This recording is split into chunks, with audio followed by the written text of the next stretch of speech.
नमस्कार, नमस्कार.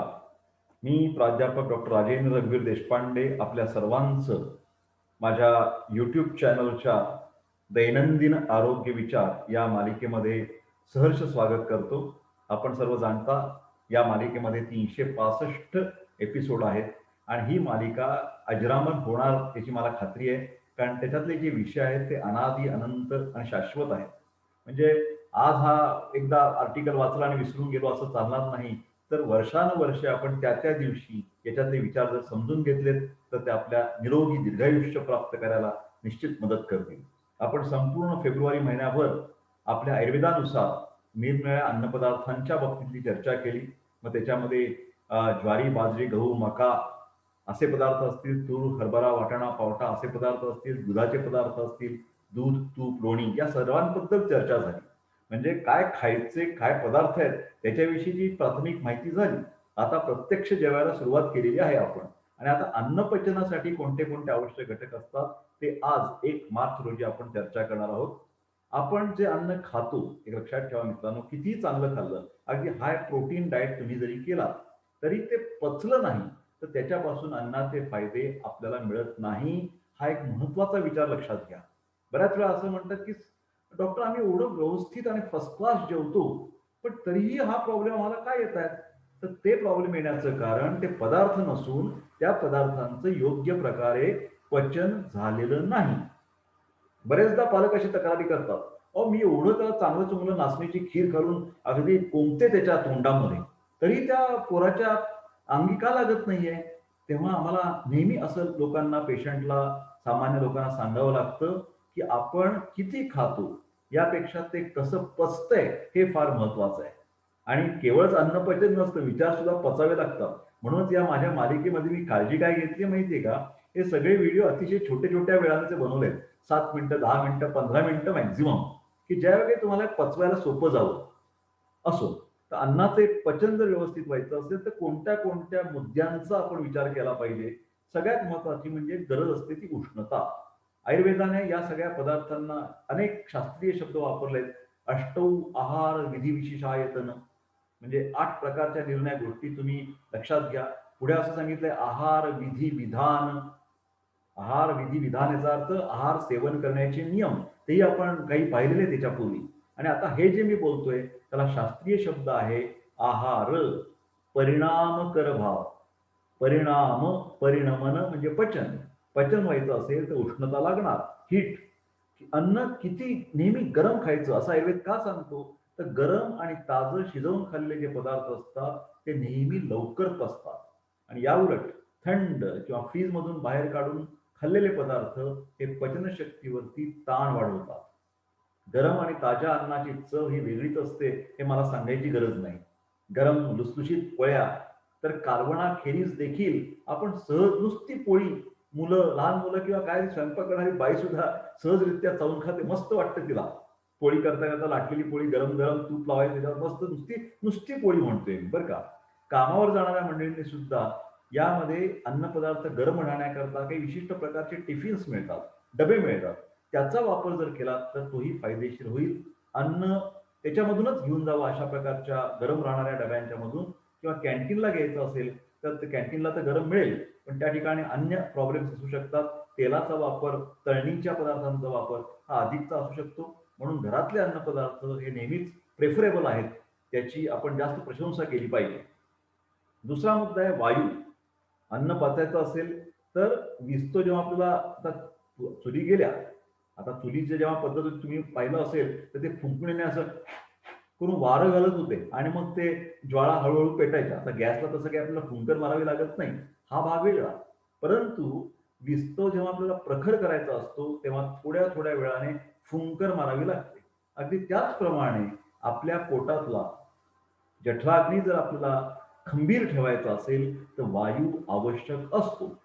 वायू याचा अर्थ गती आहे, लक्षात ठेवा. वायू म्हणजे बाहेरचा जो सृष्टीचा वारा आहे त्याचं हे प्रतिनिधी आहे, वातदोष. तर पेरिस्टाल्टिक मुव्हमेंट्स या कशा आहेत? या वात सदृश आहेत. कोणतीही शरीराची हालचाल स्थूल असू द्या, सूक्ष्म असू द्या, ती वात दोषाच्या नियंत्रणाखाली येते. त्यासाठी एक लक्षात घ्या, की आपल्याला बुजुर्गांनी काय सांगितलं होतं? जेवताना नेहमी 2 घास कमी जेवा. म्हणजे एक काल्पनिक असे सांगितलं जातं आयुर्वेदानुसार, की आपल्या पोटाचे 4 भाग करा. 2 भाग अन्न पदार्थ म्हणजे सॉलिड फूड, घन पदार्थ.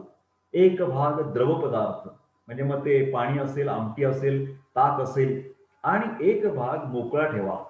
म्हणजेच 2 घास कमी जेवा. हे कशासाठी? तर तुमच्या ज्या पेरिस्टाल्टिक मूव्हमेंट्स व्हायच्या आहेत, आतड्यांच्या हालचाली, त्या सहज आणि सुलभतेने झाल्या पाहिजेत. तुम्ही तडस लागेल इतकं जर जेवलात, तर मला वाटतं त्याचं वर्णन करायची गरज नाही. ज्याला तडस लागते जेवल्यानंतर, त्याने स्वतःच इतरांना अनुभव शेअर करावेत. अहो, पुन्हा असं मी काही जेवणार नाही बरं का, एवढं अगदी ओ येईपर्यंत. आता लोकं म्हणतात, अहो हे एक भाग मोकळा ठेवा, हे काल्पनिक झालं. आम्ही समजायचं कसं? तर अंतर्मन हे अतिशय प्रभावी असतं प्रत्येकाचं. काही वेळेला जेवण संपायला येताना अशी एक अवस्था येते, की ही पुढची एक पोळी मी घेऊ का नको घेऊ? आग्रह तर करत असतात यजमान किंवा आपण आपली बायको किंवा नवरा बायकोला, बायको नवऱ्याला, आई मुलाला. परंतु हे करत असताना त्या व्यक्तीला स्वतःला कळत असतं, नाही मला ही पुढची अर्धी पोळी सुद्धा नको आहे आता. तर नको आहे म्हणजे नको आहे. तर अंतर्मनाचा सिग्नल समजून घ्या आणि शेवटचा जे काही घास असतील ते आपल्याला जेवढे आवश्यक आहे तेवढेच घ्या. ओ येईपर्यंत जेवू नका. अन्न जेवण झालं की तुम्हाला सहजगत्या खाली बसला असाल तर उठून बसता आलं पाहिजे. तुमची इकडे-तिकडे वावरण्याची पद्धत सहज सुलभ असली पाहिजे. उगी अगदी पोटाला हात लावायचा आणि तडस लागल्यासारखं आहे, भरपूर जेवलो बा, तडस लागेल इतकं जेवलो. हे अत्यंत चुकीचं आहे. विशेषतः असं जर सारखं-सारखं व्हायला लागलं तर मात्र ते तुम्हाला निश्चित त्रासदायक ठरणार आहे. त्यामुळे भुकेपेक्षा 2 घास कमी जेवा. त्याच्यामुळे शरीरातील पाचक स्त्रावांचं पाझरणं चांगलं होतं. अन्न पुढे-पुढे अतिशय व्यवस्थित सरकतं. आवश्यक ते अंश कार्बोहायड्रेट्स, प्रोटीन, फॅट्स याचं शोषण चांगलं होतं आणि मलभागाचं विसर्जन म्हणजे जो घनभागातनं मल तयार होतो, तो मोठ्या आतड्याकडे पुढे ढकलण्याचं काम हे व्यवस्थित पार पडतं. पुढचा घटक आहे उष्णता आणि वायूनंतर क्लेद आणि स्नेह. आपल्याला माहिती आहे जेव्हा आपण एखादा पदार्थ शिजवतो, तेव्हा त्यात कोणता ना कोणता तरी स्निग्ध पदार्थ हा टाकावा लागतो. मग ते पाणी असेल, तेल असेल किंवा तूप असेल. अहो साधा भात जेव्हा आपण कुकरमध्ये लावतो, तेव्हा सुद्धा आवश्यक तेवढं पाणी घालून मगच तांदूळ कुकरमध्ये ठेवतो. कारण हे पाण्याचं प्रमाण जास्त झालं, तर तो भात कसा पूर्ण पाणथळ होतो हेही तुम्हाला माहिती आहे आणि भातात पाणी टाकायचं विसरूनच गेला एखादा नवरा. बहुतेक वेळा नवऱ्याकडनं अशी गडबड होते. तर काय होतं तुम्हाला माहिती आहे, भात करपतो, वास येतो आणि मग बायकोची बोलणी खावी लागतात. असो, विनोदाचा भाग सोडून देऊ आपण. पण कोणताही पदार्थ शिजवायचा म्हटला, तर पाण्याचा तरी वापर करावा लागतो किंवा तेल तुपाचा वापर करावा लागतो. तीच आपल्या शरीराची अवस्था आहे, की आपल्या आतमध्ये ओलावा लागतो अन्न पचत आमाशयामध्ये किंवा पोटामध्ये. तर आपण जर वारंवार कोरडे पदार्थ खात असू, तर त्याच्यामुळे ही पुरेशी क्लेद आणि स्निग्धता तयार होत नाही. जेवताना जेवणाच्या पूर्वी सुद्धा पाणी प्यायचं नाही आहे आयुर्वेदानुसार.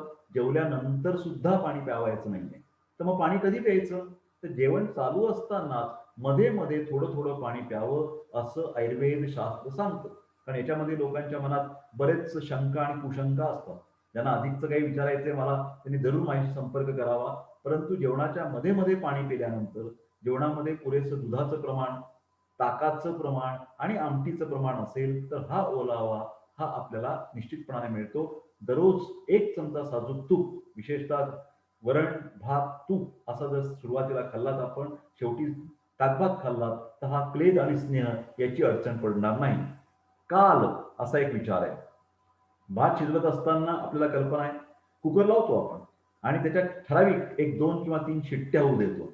एवढंच नाही, तर शिट्ट्या झाल्यानंतर सुद्धा ठराविक वेळ गेल्यानंतर तो भात व्यवस्थित शिजतो. म्हणूनच एक लक्षात घ्या, बाहेर सुद्धा आपण पचनासाठी आवश्यक तेवढा वेळ हा त्या आपल्या पोटाला किंवा आतड्यांना दिला पाहिजे.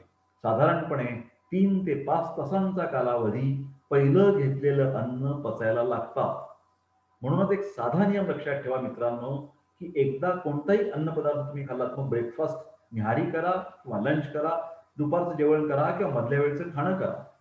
2 खाण्यांच्या मध्ये कमीत कमी 3 ते 4 तासाचं अंतर अत्यावश्यक आहे.